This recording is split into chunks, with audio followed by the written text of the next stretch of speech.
안녕하십니까? 매우 더운 안식일 시작 시간입니다. 코로나 바이러스, 토네이도, 폭동, 이러한 복잡한 사건, 이런 것들이 난무하는 이런 시대에 올해 2020년은 이상한 해, 이렇게 이름을 붙였는데요. 최근에 해밀턴 카운티 경찰국 앞에서 시위하다가 성조기를 소각하는 일까지 발생해서 사람을 좀 체포하려고 찾는 중이에요.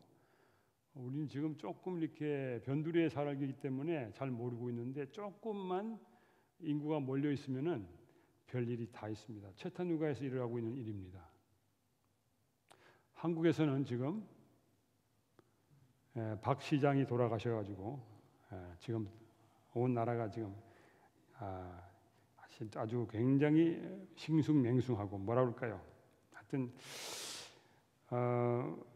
한쪽에서는 뭐 성대하게 조문하고 장례를 치러야 된다고 그러고, 한쪽에서는 무슨 소리냐 그러고, 아주 좀 한국이 굉장히 복잡한 그런 때입니다. 토네이도, 폭동, 코로나 바이러스, 언제라도 발생할 수 있는 무서운 상황입니다. 이런 때에 예수님을 만나고 그분의 음성을 듣는 것, 그것은 최고의 특권이라고 생각합니다. 제가 매달 한 번씩 설교를 하게 되는데, 그때마다 뭘 할까 하고 고민하는 게 보통 큰일이 아니에요. 이번에 고민을 좀 많이 해가지고 아예 정했어요. 그래서 앞으로 7달 동안 저는 금요일 시간에 요한계시록 2장과 3장 있는 말씀을 가지고 여러분들에게 말씀을 나누려고 합니다. 거기 보면은 7 교회의 사자에게 보내시는 예수님의 편지가 있는데, 그 편지를 한 편씩 금요일 시간마다 살펴보려고 합니다. 요한계시록에서 예수님은 목사들에게, 교회들에게 말씀하십니다. 여러분, 계시록 2장 1절로 7절 말씀, 여러분 너무나 잘 아시는 말씀이지만은 한번 같이 보겠습니다. 계시록 2장 1절입니다. 여러분 찬찬히 잘 보시기 바랍니다. 에베소 교회의 사자에게 편지하기를, 오른손에 7 별을 붙잡고 7 금 촛대 사이에 다니시는 이가 가라사대, 내가 내 행위와 수고와 내 인내를 알고 또 악한 자들을 용납지 아니한 것과 자칭 사도라 하되 아닌 자들을 시험하여 그 거짓된 것을 내가 드러낸 것과 또 내가 참고 내 이름을 위하여 견디고 게으르지 아니한 것을 아노라. 그러나 너를 책망할 것이 있나니 너의 처음 사랑을 버렸느니라. 그러므로 어디서 떨어진 것을 생각하고 회개하여 처음 행위를 가지라. 만일 그리하지 아니하고 회개치 아니하면 내가 네게 임하여 내 촛대를 그 자리에서 옮기리라. 오직 네게 이것이 있으니 내가 니골라당의 행위를 미워하는도다. 나도 이것을 미워하노라. 귀 있는 자는 성령이 교회들에게 하시는 말씀을 들을지어다. 이기는 그에게는 내가 하나님의 낙원에 있는 생명나무의 과실을 주어 먹게 하리라. 퀴즈를 내겠습니다. 예수님이 이 편지를 누구에게 보냈습니까?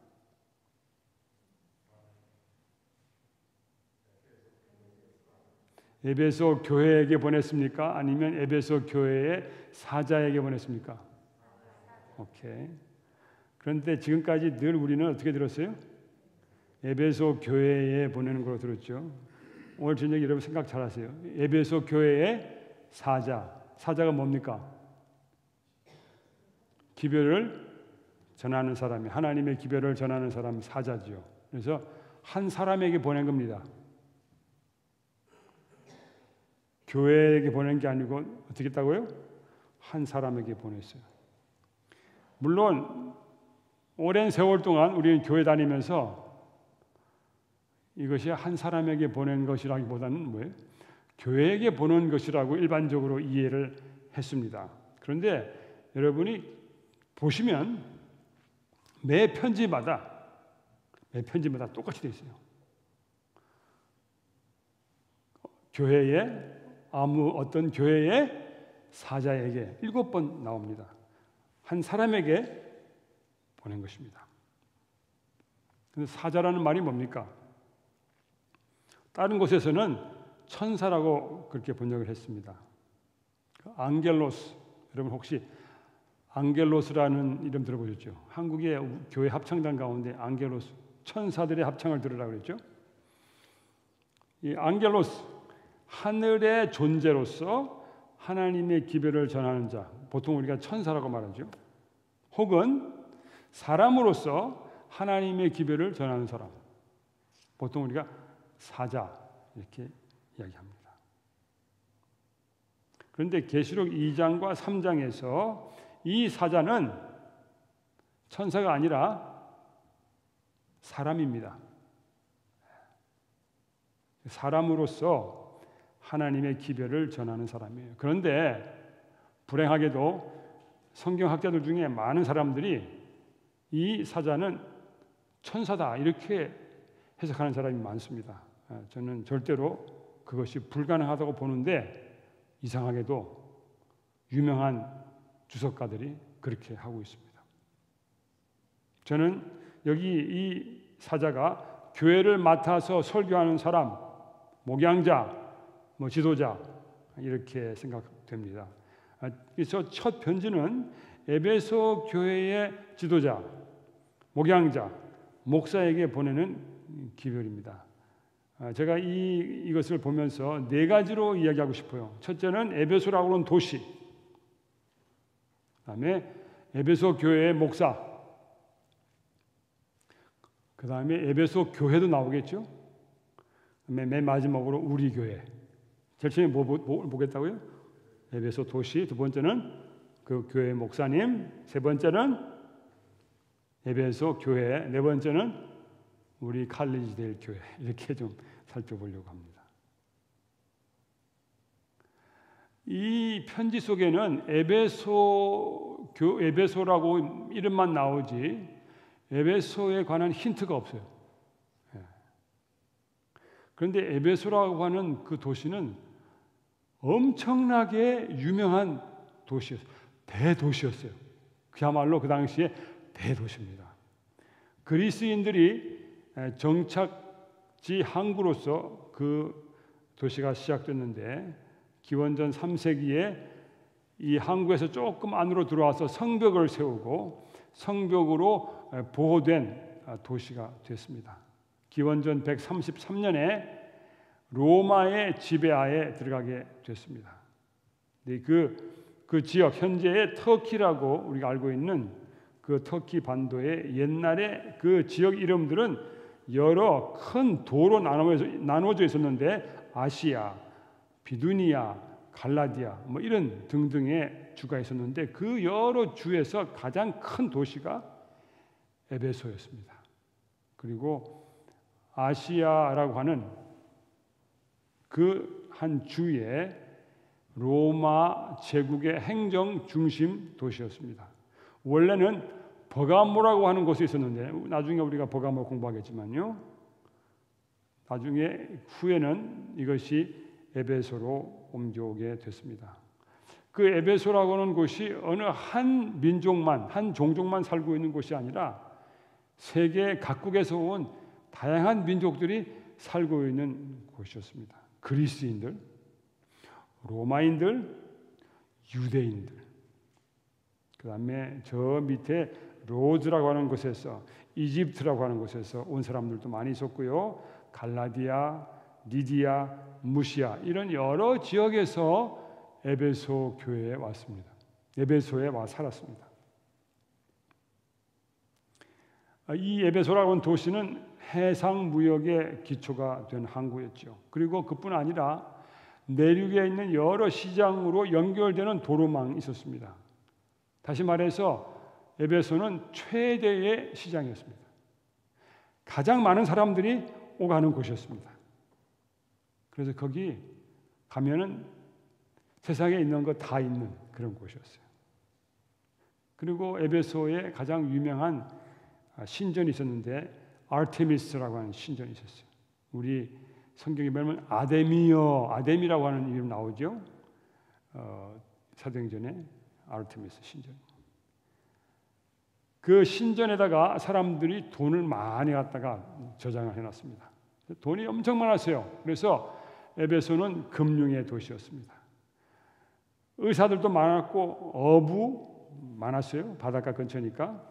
물고기 장사들, 직공, 양모 상인들, 제빵업자들,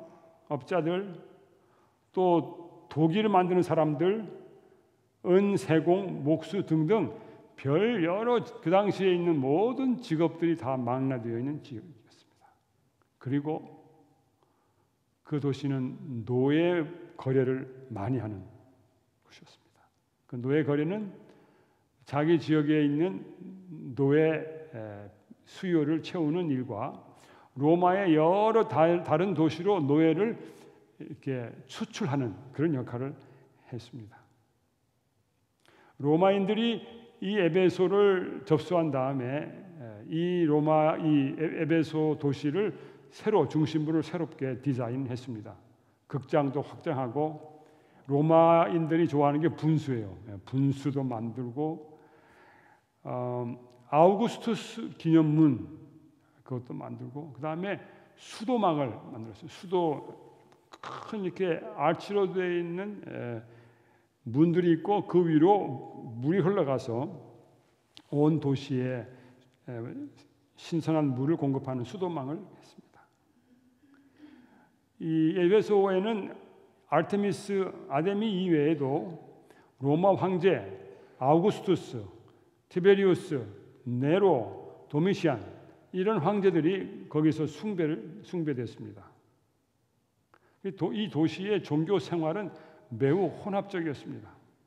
원래 이 에베소 사람들이 섬기고 있던 수호 여신 아르테미스, 그 수호 여신의 신전이 도시 가까운 데에 거기 서 있었고 거기 사람들이 예배하러 갔고 또 그것은 여러 사람들이 도피하는 곳이기도 했습니다. 그 도시에 고대 최대의 그리스 신전들이 있었는데 공중 복원의 여신인 헤스티아, 아폴로, 아테나 신전, 제우스 사당, 아나톨리아의 어머니 신 아프로디테, 아클레피우스, 헤라클레스 이런 신들의 이름이 그 기둥에 다 각인되어 있습니다. 지금도 고고학적으로 발굴하고 있습니다. 데메터 신비 종교, 이집트에서 또 수입해온 이시스, 사라피스까지 경배가 되고 있었고 어떤 경배는 그 에베소에 큰 돈을 기부한 로마 총독 푸블리우스 세르빌리우스 이사우리쿠스라고 하는 그 총독을 경배하는 그런 사람들까지 있었습니다. 그 아르테미스 신전에서 이제 축제를 하게 되면은 도시에서 돈 많은 사람들이 그 축제의 비용을 댑니다. 그러면 그 축제의 비용을 댄 사람이 제사장 역할을 하면서 그 축제를 운영을 했습니다. 그리고 많은 단체들이 있었는데 우리 한국말로 하면 일종의 계모임인데 종교 계모임이 있었는데 그 중에 유명한 것이 데메터라고 하는 신을 중심으로 한 단체와 이시스, 사라피스 단체, 아스클레피우스 단체 이런 그런 종교계들이 있었습니다. 또 극단이 있었어요. 디오니시우스라고 하는 그 신 이름을 단 극단이 있었어요. 이 아르테미스 축제에는 체육, 음악, 연극 경연, 도시 행진, 그다음에 뱅퀴트, 어마어마하게 화려하고 굉장히 신나게 돌아가는 그러한 도시였습니다. 특별히 디오니시우스 축제에는 여러 악기가 동원되는데 그 사람들이 사용했던 하프, 플루트, 파이프 이런 악기를 동원해서 음악을 연주했습니다. 많은 사람들은 흥을 돋구기 위해서 머리에다가 아이비로 이렇게 뒤집어 쓰고 이렇게 또 판과 사티르, 그 밑에는 짐승이고 위에는 그 사람인 그런 신 있잖아요. 그런 모양으로 분장하고 나와가지고 돌아다니고 뭐 그렇게 하는 곳이었습니다. 이 에베소의 전통적인 종교 이외에도 로마 제국의 종교가 거기 있었어요. 그냥 같이 그냥 어울려 있었는데 보통 우리가 황제 숭배라고 하죠. 서로 혼합돼 가지고 뒷받침하고 있었습니다. 줄리어스 시저, 그 사람도 에베소에서는 신으로 받들렸습니다. 줄리어스 시저와 또 여신 이름이 로마를 대표하는 여신이에요. 로마라고 하는 여신, 이런 것들이 거기서 숭배되고 있었습니다. 아우구스투스, 이 사람은 신이라고 불리기도 했고 신의 아들이라고 불리기도 했습니다. 심지어 티베리우스 황제, 여러분 아시죠? 티베리우스 황제 때 누가 돌아가셨어요? 예수님이 돌아가셨죠. 예. 티베리우스와 네로, 여러분 아시죠? 예. 이 두 황제를 기념하는 신전을 세우려고 큰 계획을 세웠는데 뭐 여러 가지 일이 있어가지고 수포가 됐습니다만은 드디어 도미시안 황제 때 베스파시안 누군지 아시죠? 예루살렘 멸망시키려고 왔던 사람인데 갑자기 중간에 황제가 돼가지고 돌아가고 아들 티투스가 그 뒤를 이어서 예루살렘 멸망시켰죠. 이 두 아버지와 아들이죠. 베스파시안, 티투스, 도미티안, 이렇게 대를 이어서 이 황제들을 위한 신전도 거기 설립이 되어 있었습니다. 아르테미의 전각직이라고 사도행전에 나오는데 에베소는 아르테미스와 또 여러 잡다한 종교 그리고 이 제국 로마의 신들을 섬기는 그러한 곳이었습니다. 거기 유명한 것은 공중목욕탕이에요. 체육관 이런 것들이 항구 근처에 있었고 올림픽 시합이 있었습니다. 그 제국 종교와 올림푸스의 주신 아주 밀접한 관계가 있었습니다. 그 도미티안은 황제이면서 또한 대제사장이라고 불렸어요. 폰티펙스 막시무스, 여러분 그런 말 들어봤죠? 그런데 또 에베소에는 오랜 여러 세기 동안 유대인들이 거기 또 살고 있었습니다. 또 로마인들이 유대인들에게 유대인 회당을 지을 수 있도록 허가를 해줬습니다. 그래서 이 에베소에 살고 있던 많은 유대인들은 이 그리스 로마의 그 삶에 많이 동화되어 있었고 또 상당히 많은 사람들이 이미 로마 시민이 되어 있었습니다. 자, 제가 지금 에베소라고 하는 도시를 잠깐 설명을 드렸는데 여러분 좀 그려집니까? 어떤 느낌이 드십니까? 에베소 가면 여러분 마음이 편할 것 같아요? 불편할 것 같아요?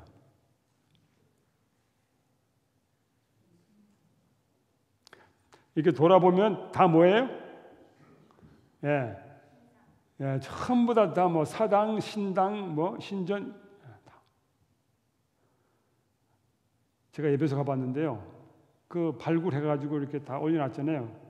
그렇게 놓은 것만 봐도 기가 질 정도로 다 그런 이방의 종교 시설들이 쭉 있어요. 이방의 종교 시설 아니면 문화 시설, 극장이 여러 개가 있고요. 그래서 에베소에 살고 있는 그리스도인은 그 도시에 다니면은 자기는 어디 속한 거예요? 자기는 이 도시에 속하지 않은 느낌을 가졌을 거예요. 이 온 도시가 그리스도인들을 나그네로 만들었던 것 같아요. 어디 낄 곳이 없습니다. 그래서 에베소에 살고 있는 신자들은 사회와 동화하기가 굉장히 어려워서 외롭게 살았겠죠. 기독교 문화하고는 너무 이질적인 것들이 많았기 때문에 참 거기서 사는 것이 쉽지 않았을 것입니다. 우리 여기 칼리지델 우르투아에 살고 계시는 분들은 그런 거 아무것도 없잖아요. 이 도시에 여러분 차 타고 지나가면 보이는 게 다 뭐예요? 교회. 이 길로 한번 지나가 보세요. 교회가 몇 개 있는가? 제가 어저께 조지아 조리 한번 돌아왔는데 가는 데마다 다 교회예요. 여기는 너무나 분위기가 다른 곳입니다. 우리는 지금 시골 살기 때문에, 특별히 미국 시골 살기 때문에 이 세상의 그 문화라든지 그런 분위기가 별로 느껴지지 않죠. 만약에 서울에 사시면 다를 거예요. 제가 신학교 4학년 때 잠깐 도와주던 교회가 있었는데 그 교회 가려면 술집을 통과해서 가야 됐어요. 술집이 아래층이고 교회는 위층. 제가 열흘 전에 미국에서 한국 나가서 다시 목회할 때 보니까 5층짜리 건물에 우리 교회에 있었어요. 우리 5층이었는데 1층이 식당이에요. 그 사람 술 마시고 시끄러.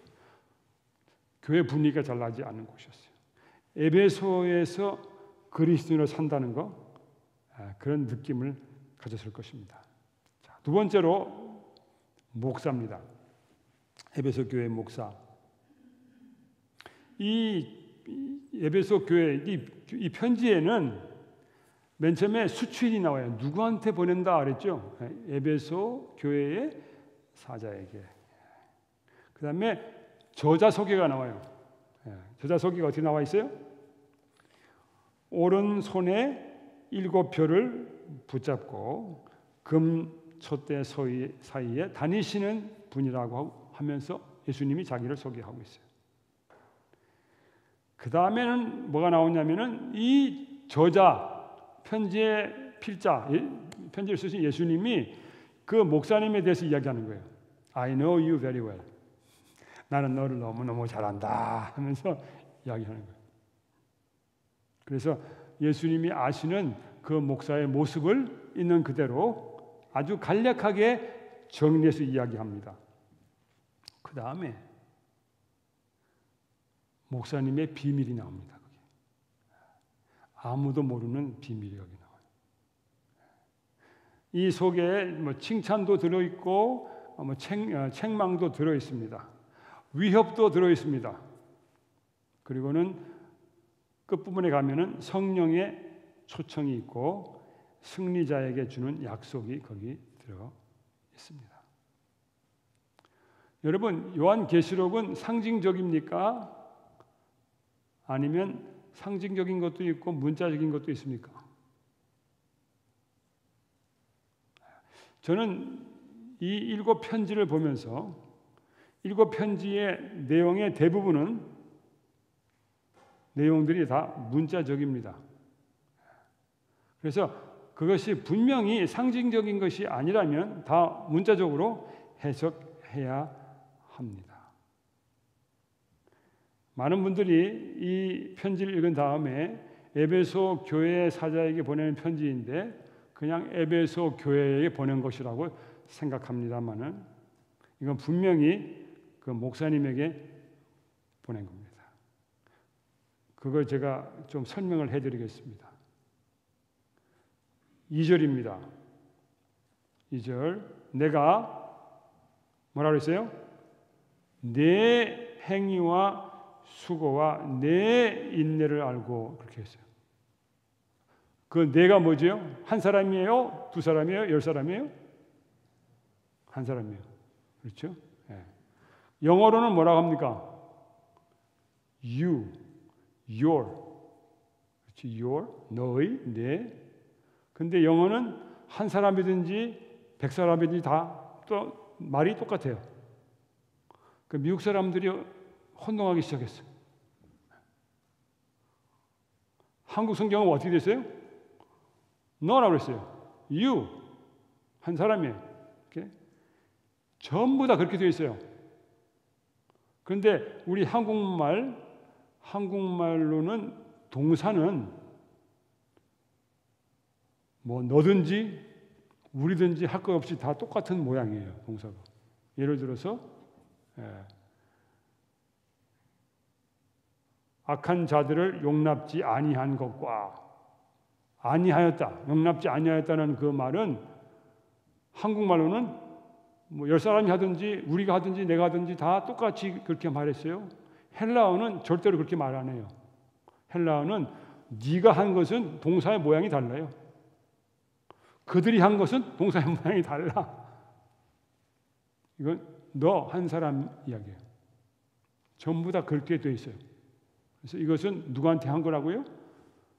에베소 교회의 목사님에게 한 거예요.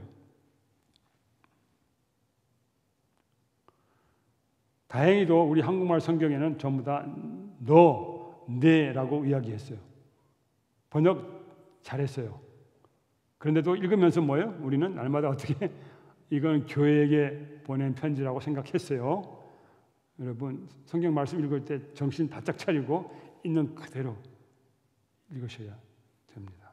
내 행위와 수고를, 내 인내를 내가 드러낸 것과 내가 참고 너를 책망할 것이 너의 처음 사랑이 내가 내게 임하여 내 촛대를 이렇게 내가 미워한다. 그래서 문법적으로 이 편지를 교회에게 보낸 것으로 이해할 수 있는 가능성은 전혀 없습니다. 그런데 제가 예수님께서 이 목사님에게 내가 너를 안다 하고 하시면서 거기 쭉 이야기하는 거 보면은 저는 충격받아요. 이렇게 훌륭한 목사님이 있을 수 있을까? 저는 이 목사님이 아니고 저는 이 목사님을 존경합니다. 이름을 몰라요? 놀라운 목사님이에요. 훌륭한 목회를 하고 있어요. 예수님이 그 목사님의 모든 행위를 알고 계셔요. 정말 그분이 선한 일을 하였습니다. 설교만 잘하는 목사가 아니고 그는 그가 가르치는 것을 행동으로 실천한 목사, 열심히 일한 목사입니다. 거기 수고라는 말이 나오는데 아마도 자급 사역하는 수고를 말하는지도 모릅니다. 바울이 생각납니다. 그는 에베소에 간 최초의 선교사 목사였죠. 회당에서 3개월 동안 가르치다가 두란노 소원에서 2년을 가르쳤는데 거기서 매일 가르쳤어요. 에베소 장로들에게 한 고별사를 들어보면 3년간 부지런히 일하여 자기의 먹을 것과 동료들의 생활들을 되었다고 이야기하고 있어요. 자급사역을 하고 있어요. 그래서 세월이 많이 흘렀는데 현재 있는 에베소 교회의 목사님은 사도 바울의 좋은 모본을 잘 따르고 있었어요. 예수님은 그의 수고를 인정하십니다. 자급이었어요. 일하면서 생활비를 벌면서 교회를 섬겼어요. 에베소 교회 목사님 존경합니다. 그 목회가 쉽지 않았습니다. 악한 자들이 들어왔었어요. 그런데 악한 자들을 막아냈어요. 다 참아냈습니다. 모범 목사님입니다. 그뿐 아니라 신학적인 지식도 탁월합니다. 자칭 사도라 하되 아닌 자들을 가려냈어요. 보통 실력으로 할 수 있어요? 못해요. 아마도 그의 신학적 소양은 바울의 전통에 연결되어 있었습니다. 바울은 늑대들이 올 것을 미리 경고했습니다. 이 목사님은 조직적이며 회중을 잘 이끄는 힘 있는 지도자입니다. 그렇게 일했지만 아직도 힘이 빠지지 않은 에너지가 넘치는 목사입니다. 여러분 이런 목사 좋습니까? 미국에는 목사를 청빙하잖아요. 그러면 어느 교회 자리 났다 그러면 어때요?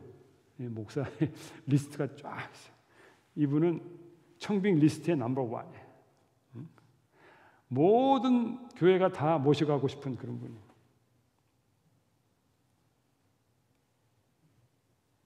그런데 이건 모든 사람이 다 알고 있는 내용이에요. 교회가 다 알고 있고 다 아는 내용이에요. 그런데 이 편지에 예수님께서 책망을 하셨는데 이 책망 속에 이 목사의 비밀이 밝혀졌어요. 너의 첫 사랑을 버렸다. 내가 어디서 떨어졌는지 내가 회개하여 그리고 내가 처음에 하던 것을 해라. 첫사랑을 해라. 이거 읽어보면요, 이것은 예수님께서 한 사람 목사에게 말하고 있습니다. 그리고 여기서 목사의 비밀이 폭로가 되고 있습니다. 칭찬하실 때에 모든 사람들이 아는 바를 말씀하셨죠. 그러나 여기서는 사람들이 알지 못하는 것, 예수님만 아시는 것을 말씀하고 계십니다. 목사님이 너무나 훌륭한데 마음속에 무슨 일이 있는지 사람들이 어떻게 알겠어요? 누구만 아세요? 예수님만 아세요. 본인도 알고 있겠죠. 예수님께서 이 목사님의 마음을 말씀하십니다. 이 마음의 상태, 마음이 어디 가 있는가. 여기 1장에 보면 1장 20절에 보면 이렇게 되어 있어요. 내 본 것은 내 오른손에 7별의 비밀과 그랬어요. 7별의 비밀과. 여기 지금 7별 중에 하나인 에베소 교회 목사님의 비밀이 여기 드러났어요. 그 비밀이 뭐라고요? 첫사랑을 버렸다.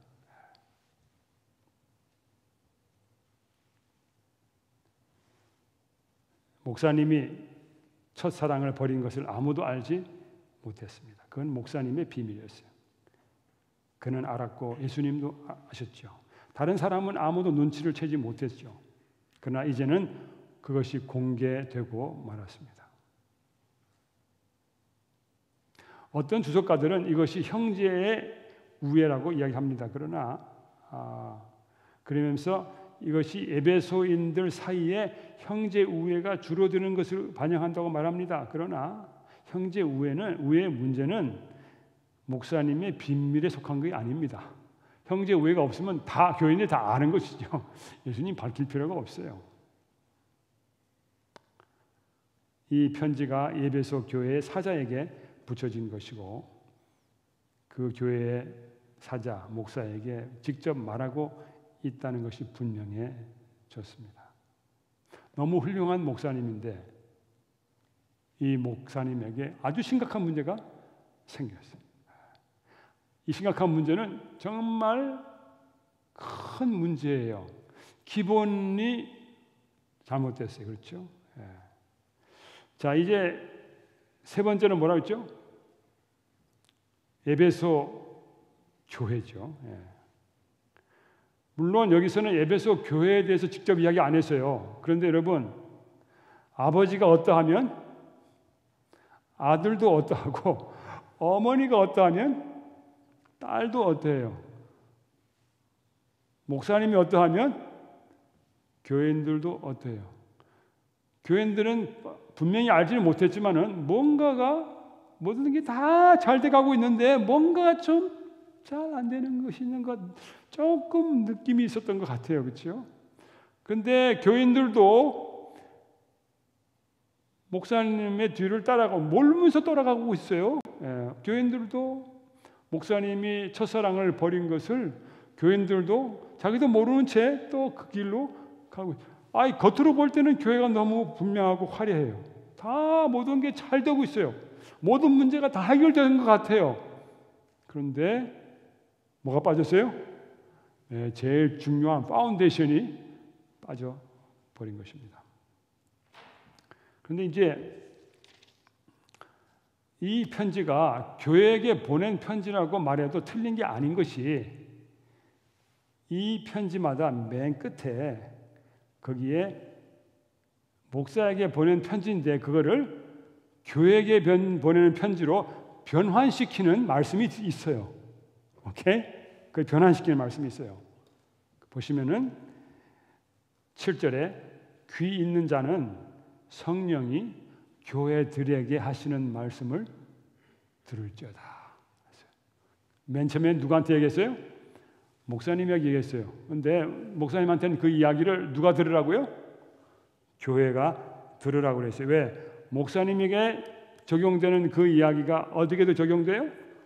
교회에도 적용되기 때문이죠. 예수님께서 그 목사에게 개인적으로 하신 그 말씀을 성령의 음성으로 다시 들으면 그것은 교회들에게 주신 것으로 이해가 되는 것입니다. 예수님께서 에베소 교회 목사에게 말씀하실 때에 교회들은 성령의 음성을 듣게 되는 것입니다. 예수님은 그 목사님에게 공중석상에서 말씀하시고 회중은 성령의 음성을 엿듣게 됩니다. 들으면서 나는 어디에 있지? 나는 뭐지? 우리 교회는 뭐지? 이런 생각을 하게 되는 것이죠. 그래서 예수님께서 칭찬하시고 책망하시고 격려하실 때에 교인들은 그 기별을 듣고 자신들에게 적용하게 되는 것입니다. 그래서 개인적인 사적인 기별이 공중적인 기별로 변환되는 것입니다. 그래서 그 말씀을 듣고 그것을 삶에 적용하여 승리하는 자에게는 상급이 약속되어 있습니다. 여러분도 이 말씀을 읽으면서 그 목사님에게 하신 예수님의 음성을 들으면서 그것이 여러분에게 뭐라고 말씀하고 있는지 생각하시게 되기를 바랍니다. 그래서 이것이 목사님에게 보냈기 때문에 저는 이것이 목회서신이라고 생각합니다. 목회서신. 목사님에게 보냈어요. 목사님, 목회 좀 잘하세요. 정말 잘하시는데 가장 중요한 문제, 이슈가 있습니다. 뭐예요? 첫사랑을 버렸습니다. 여러분, 첫사랑이 중요합니까? 우리 한국 사람들에게는 첫사랑이 안 중요한 것 같아요. 그렇죠? 첫사랑하고 결혼하지 못한다. 그런 말이 있잖아요, 한국에. 그래. 네. 그 첫사랑은 항상 뭐에만 있어요? 아름다운 추억 속에만 남아있는 걸 생각하고 있어요. 그런데 이 성경은 그렇지 않아요. 네. 성경은 예수님하고 관계를 맺어 첫사랑이 되면은 그것이 뭐예요? 영원까지 계속되기를 바라시는 것이 하나님의 뜻인 것이죠. 그래서 이것이 목회서신이지만은 또한 백성들이 성령의 음성을 들을 때 그것이 교회 서신으로 바뀌게 되는 것입니다. 저는 에베소 교회가 어떤 교회였을까 생각해 봅니다. 그 목사님처럼 열심을 다하고 그 식견 높은 목사님처럼 그 교인들도 굉장히 신학적 식견이 높았을 거예요. 니골라당의 교훈을 싫어하고 자칭 사도들을 가려내고 할 그 모든 과정 속에서 교인들이 다 봤어요. 그래서 굉장히 귀가 높아졌어요. 외적으로 성장이 됐던 것 같아요. 그런데 외적인 성장에 눈이 멀어서 예수님과의 첫사랑을 잃어버린 목사님 같이 교회도 그렇게 가고 있었습니다.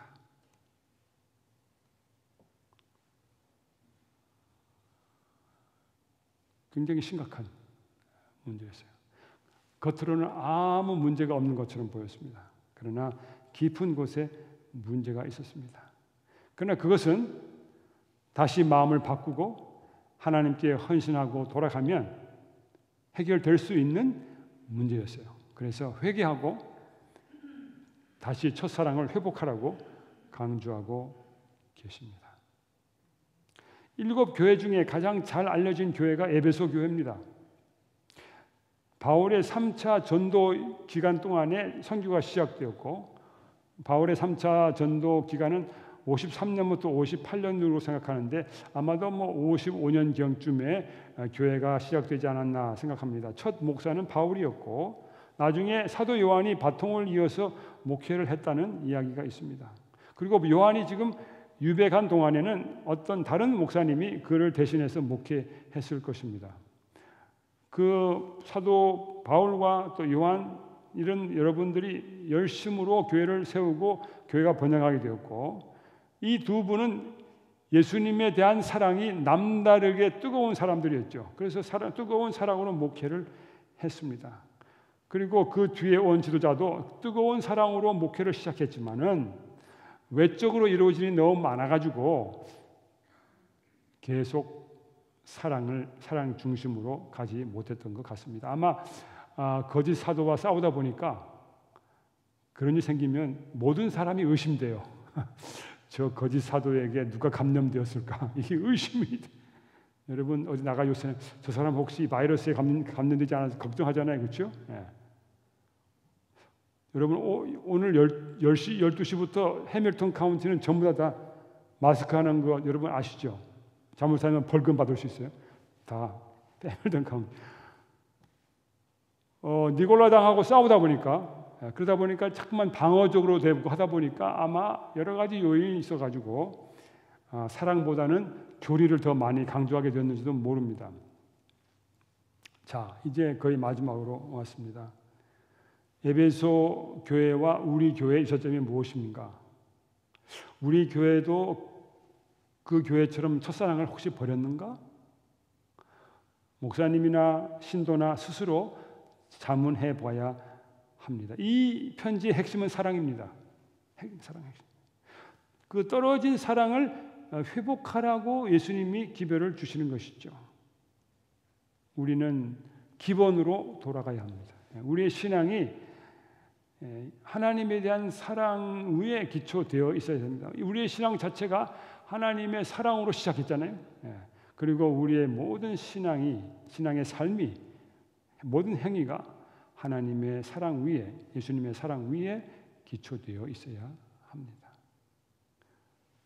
그것이 목사이건 교회이건 개인 신자이건 예수님의 사랑이 가장 중요한 것임을 에베소 교회 사자에게 보내는 이 편지는 이야기하고 있습니다. 이 저녁 안식일을 맞이하면서 오늘 이 편지의 내용 가운데 성령께서는 나에게 무슨 말씀을 하시는지 곰곰이 생각해 보시길 바랍니다. 각자가 다 생각이 다를 겁니다.